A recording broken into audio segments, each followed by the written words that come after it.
21 tips keyboard shortcut untuk Windows 10 dan Windows 11.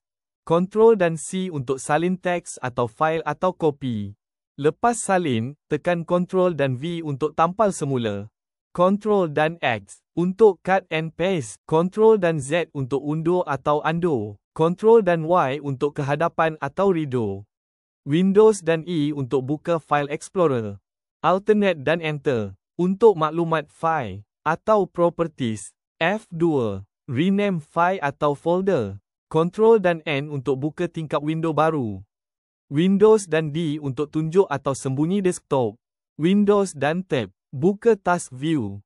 Alternate dan Tab untuk tukar antara aplikasi dengan cepat. Windows dan Error split screen kiri dan kanan. Windows dan L untuk kunci skrin komputer.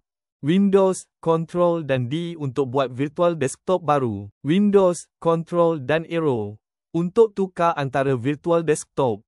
Windows dan I untuk buka setting komputer.